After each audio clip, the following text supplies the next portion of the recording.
Well, it's obviously frustrating to come back in here, after we keep putting ourselves in position to win games, and we're not stringing things together to finish it, and that's our job as coaches. We've got to get our guys to do a better job of executing, making things clear for our guys, so they can just go out and play and be able to execute in those key moments. Our guys want to win. We want to win for them, or we want it for them. I will say this: they're playing extremely hard. They're giving great effort, and that's encouraging. They're giving us everything they got. And as I said earlier, we keep putting ourselves in position to win, and now we got to take steps into finding ways to finish it and to come away with those wins. And that's on us as coaches. But the only thing we can do is keep our head down and go back to work. I'm looking forward to the great challenge this week of playing a very talented Auburn team coming to town. Excited to get back home in front of our fans. Hog walk in the morning. We got a lot of recruits on campus. It's going to be great to get back home. I do appreciate our fans that traveled to Kentucky. And I know they're as frustrated as with the outcome as we are. But we're not going to flinch, and we're going to put our head down, and we're going to go back to work. And with that, I'll open up. Raise your hand. We'll get a mic to you for questions. Coach, with so many close losses that you guys have had, do you start maybe exploring being more aggressive? Like maybe I take you back to the halftime, maybe trying to go down the field there, or I don't know, other things that are a little more aggressive? Well, I think you go and you look at every option. We keep putting ourselves in position to win a game, and then you look back at the small details that led to that. And obviously, the right before half with 55 seconds, and they had all 3 timeouts. We had 2, and my thought process really was to get a first down, and then to keep and use our timeouts and see if we couldn't get a big play. When we got to 3rd and 2, 3rd and 3, with them all 3 timeouts, I literally was waiting to see if he was going to call timeout and force us to play our 3rd down play or possibly punt the ball back to him with them just scoring off of a drive. So, yeah, looking back on it, sure you wish you would have maybe done a few things different right there. But I thought at that point, with the momentum on their side, I was content with 3rd and 3 to get to half. But you go back and look. There's several opportunities. We had 2 drives in the second half where we're 2nd and 1 and we couldn't convert. And that's an offensive down, and we got to be able to convert 2nd and 1s. And whether that's being more aggressive, being better in some run fits, whatever it may be, that's on us as coaches to get fixed. Yeah, Chad, you said after the game, the other night that you're going to reopen or reevaluate the quarterback situation. How do you divide the snaps this week with, I guess, the first and second team? And how tough is it to sort of have a competition when you're also obviously in a game week mode for Auburn? Well, Nick and Ben will get the 1 reps. And they were in here last night, and everybody was ready to get back to work last night, which was very encouraging. And so with those guys getting a share of the 1 reps this week, I think the whole thing is just, consistency as a team, consistency as an offense. And that's really kind of what we're looking for in this. And, it is, Bob, I mean, we're trying to stay out of this, but this is just kind of where we're at right now with it. When you look at not finishing the games when you've gotten that close, what are the ingredients that are missing? What's going to put you over the top on these? Well, and that's our job as coaches to go back and figure out, is it, you're 20 yards away from winning the last 2 games, and you've put yourself in position to win there at the end, to win the majority of our games this season, all but 1 right there on that last drive. And whether it's a stop here, whether it's a conversion here, putting ourselves in position. Are we in the right play call? Do we have the right check? Are we doing too much? Are we not doing enough? And that's really kind of what it comes down to. And we've got to be able to find a way to get the ball in the end zone. And we're putting ourselves in that position. Now we got to finish the deal, and we haven't done that. When you looked at Nick's performance, it looked like he was throwing behind on some of the slants. Was there something mechanical going on? What have you figured out from what made him have an off game? You know, I don't. You know, he got hit early, but again, that's your quarterback. You understand those things. That has never rattled Nick. Nick's got an incredible arm, and you know he's got a great talent. Was his hips not open enough? I mean, we look at all the technical things from a quarterback standpoint, but you know, at the same sense, sometimes you got to sit in that pocket, and he did sit in the pocket and deliver the ball, and I mean, there was he'll be the first to admit he wasn't on, and but I've watched him in person be on many times in those same plays and hit him in stride, and so you know those are things he'll work through, he'll battle through, we'll help him through, and he'll be just fine. Chad, heard about McClure, I guess, deciding to transfer. Did he come and talk to you, or kind of how that all play out? Just what's your thoughts on that? Well, I spoke with him yesterday afternoon, and then again late last night, and I think we all know his family situation with his son, and you know, it was as he shared with me that, Coach, I want to step away from football. And you know, I'm going to focus on my academics and focusing on getting a job to help support my family, and so at that point, that was the way we left it at that time. With Traylon Burks seeming to emerge every time he touches the ball, and he was kind of a do-it-all player at Warren, how far off, with him being a young player, might he be from being maybe a guy you line up in the backfield, more of a do-it-all player here? Well, you know, it kind of goes back to what we were saying. We as coaches got to do a great job of making things clear for our players, and you know, he's extremely talented, and obviously when you get the ball in his hands, he's electric. And one of the things as a coach that we have to be really careful of is to understand that he's just a freshman, and not to overload him. And I think that we can add more to him, but we can't overload him. You know, we're still working on getting aligned correctly on and off the line of scrimmage, and we've taken great steps in that direction. But I do believe that, yes, there are different ways that we can, as coaches, find ways to get him the ball. Absolutely.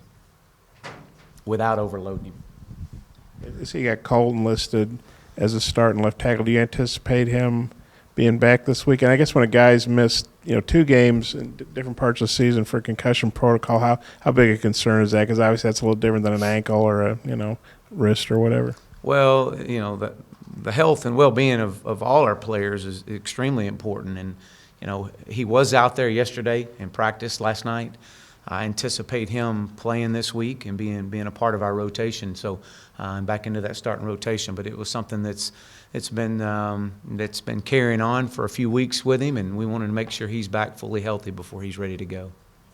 Chad, maybe a catch-22 situation, but your DBs played a bunch in that game, and it maybe if you can rest them during a game, you sacrifice something. But do you feel like they wore down a little bit, and that played a role in the fourth quarter? Well, you know, I've challenged our coaches, I've challenged our team that we've got to create depth, we got to play more guys. We spent a lot of time in the open week doing that, and do I think that had anything to do with us wearing down late in the fourth quarter? I think that there was a lot of factors that are involved there. I think that, you know, anytime your defense is on the field for 37 minutes, it's hard.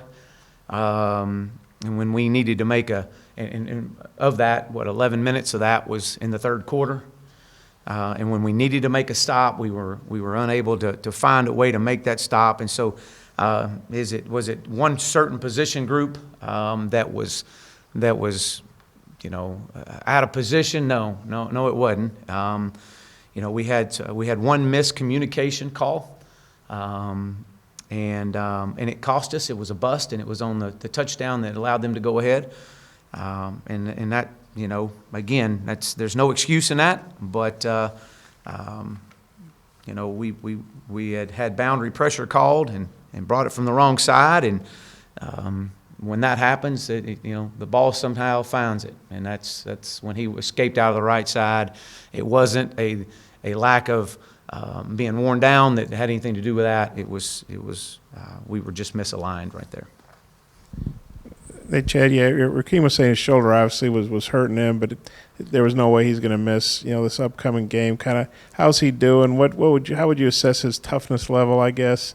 And what's the update on Chase Hayden? Because I guess he hadn't played the last couple games. Chase actually started working out last week, back out there with us last week, and was out there yesterday, so we'll continue to monitor him and evaluate him and see where he is. With Rakeem, I think he's playing as well as anybody. He's running the ball as effective as anybody in the conference. I think his toughness level speaks for itself, especially playing through an injury that he had last year. A young man that is like all our players. They want it. They want it really bad, and they're giving great effort, and they deserve it. Our message is we got to keep playing hard and keep playing tough, and Rakeem is showing that, and he's doing that. And we anticipate him being fine this week and back out there. So. Coach, with the way things have gone this season, sometimes teams have a tendency to splinter a little bit. What's your message to them? How do you keep them to kind of hunker down and keep at it? Well, you share with them, first of all, that you hurt with them, you hurt for them. We put in an enormous amount of time. 353 days a year are to prepare for 12 opportunities. And, so the time commitment that these players, these coaches put in is enormous. And you hurt with them. You hurt for them. But as I shared with them in the locker room it's going to turn. It's turned in the previous places that I've been a part of. It's difficult being stuck in a corner. It's not fun at times being stuck in a corner, and the only way to get out is put your head down and keep swinging and keep working, and assuring our players that they'll continue to keep playing hard and giving the effort that they're showing. That we're going to continue. We're going to get out of it. We're going to get out of this corner that we're in, and but it's not easy.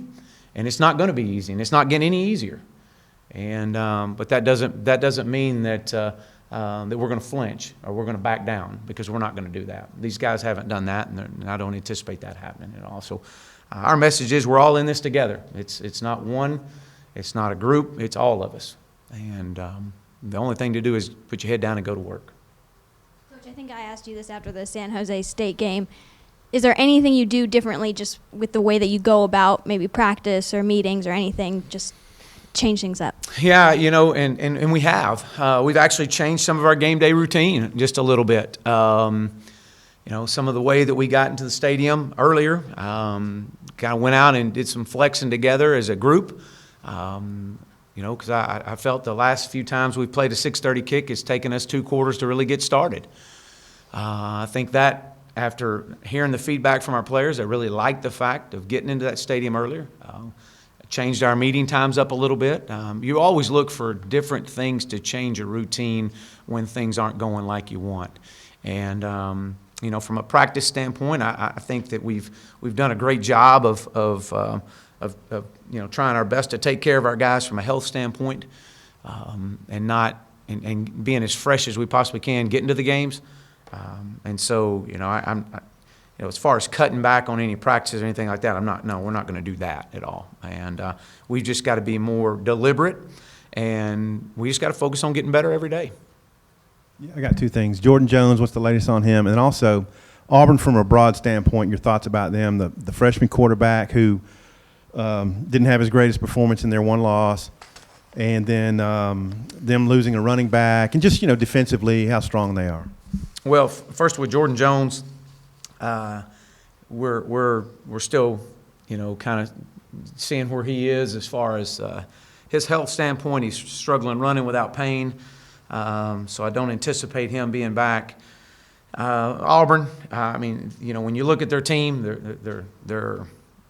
they got speed all over. Defensively, as good a defensive front as I've seen. I've been able to play against. Dedrick Brown is strong, he's physical, they play extremely hard, they got depth. So, we've got to, they tackle. One of the things that you really notice about these guys is, and I worked with Kevin Steele when we were together for a year, and he's a great ball coach. He's been all around, and his guys play extremely hard, but they tackle well. Offensively, starting Bo, and we knew what Bo was coming out of high school, just a great talented quarterback. He's a freshman, but he's doing a great job of running the offense as Coach Malzahn is asking him to do. He's being effective running the football. They want to run the football. That's what they have always built on. With losing a running back is they've got a couple other guys behind him that are just as talented.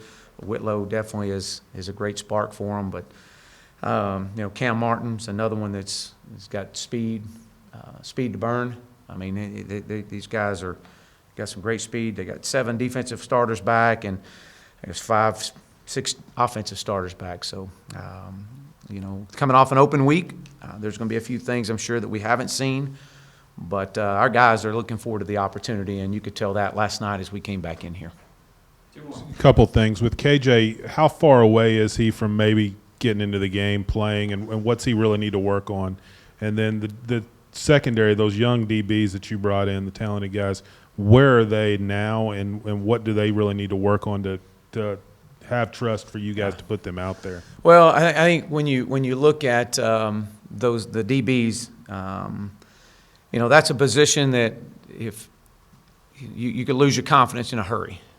And so we got to make sure that, as I've challenged our staff, to make sure these guys are prepared, that they're ready to get on the field, and when they do get on the field, they completely understand exactly what we're asking them to do. Because the worst thing we want to do is put a young guy out there, and all of a sudden we lose him for because of lack of confidence and don't have confidence in him. So we got to continue to bring those guys along, and that's our job. And your first question was KJ. Yeah, with KJ, extremely talented, has done a great job working on the scout team. He's always in our position meetings, working hard. We'll keep bringing him along and see where we're at with him. And, obviously we'd love the opportunity to be able to redshirt him if we could. But we'll keep bringing him along.